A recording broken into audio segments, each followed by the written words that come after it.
देश भर में एक ऐसी राजनीति को जन्म दिया गया है जो इससे पहले हमने देखी नहीं। नमस्कार, राजनीतिक खबरों के सबसे दिलचस्प ठिकाने में मैं रूपेश मिश्रा आप सभी का स्वागत करता हूं।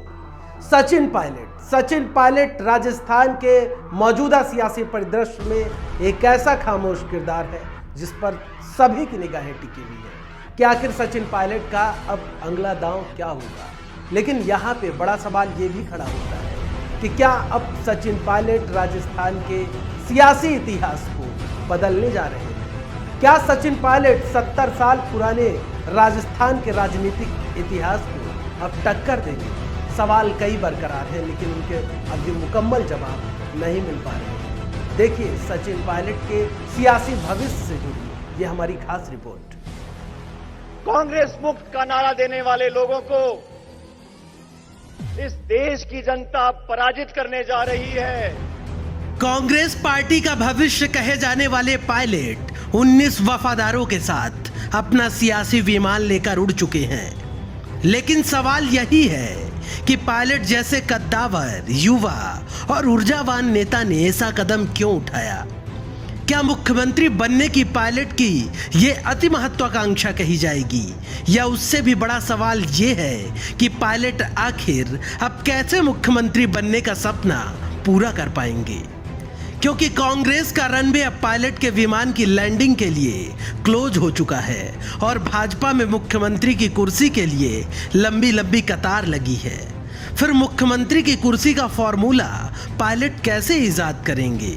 100% का सवाल यही है कि क्या पायलट अपने 19 वफादार सिपाहियों के दम पर राजस्थान के सियासी इतिहास को चुनौती देंगे। क्योंकि पायलट के पास अब सिर्फ तीसरे मोर्चे का ही विकल्प शेष बचता है। लेकिन राजस्थान में तीसरे मोर्चे की अवधारणा पर नजर डालें तो मालूम पड़ता है कि प्रदेश के तीसरे मोर्चे के सिरहाने प्रदेश की सत्ता कभी नहीं बैठी। इसका ताजा उदाहरण घनश्याम तिवाड़ी, हनुमान बेनीवाल और किरोड़ी लाल जैसे नेता हैं। घनश्याम तिवाड़ी भाजपा में राजे से नाराज हुए, अलग पार्टी बनाई भारत वाहिनी। लेकिन 2018 के विधानसभा चुनाव में और तो छोड़िए, तिवाड़ी खुद की सीट तक से मात खा बैठे। बेनीवाल ने आरएलपी पार्टी बनाई, ज्यादातर सीटों पर अपने प्रत्याशी भी उतारे। लेकिन 2018 के विधानसभा चुनाव में महज 3 सीटों पर बेनीवाल का सियासी साम्राज्य सिमट गया। वहीं किरोड़ी लाल तो खुद ही कह चुके हैं कि राजस्थान में तीसरे मोर्चे का कोई वजूद ही नहीं है। शायद इसी से आजीज आकर किरोड़ी लाल को फिर से भाजपा के छत्रछाया में जाने पर मजबूर होना पड़ा। आपको बता दें कि राजस्थान के चुनावी रण में हमेशा से ही मुकाबला भाजपा बनाम कांग्रेस का रहा है।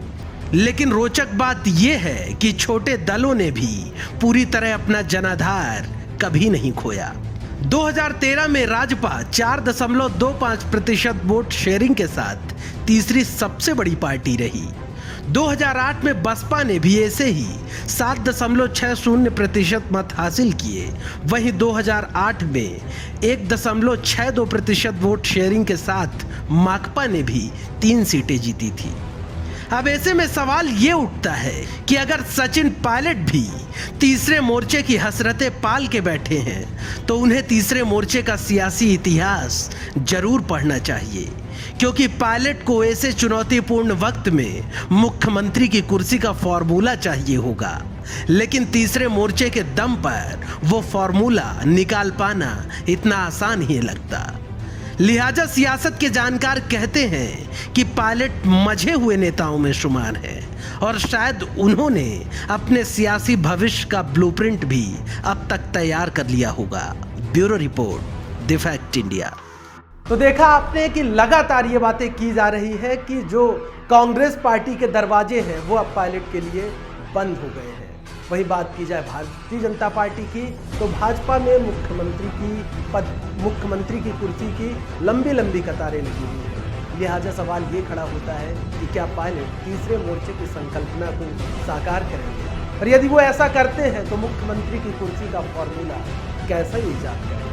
दोस्तों कल फिर हाजिर होंगे सियासत की एक नई खबर के साथ। तब तक के लिए नमस्कार।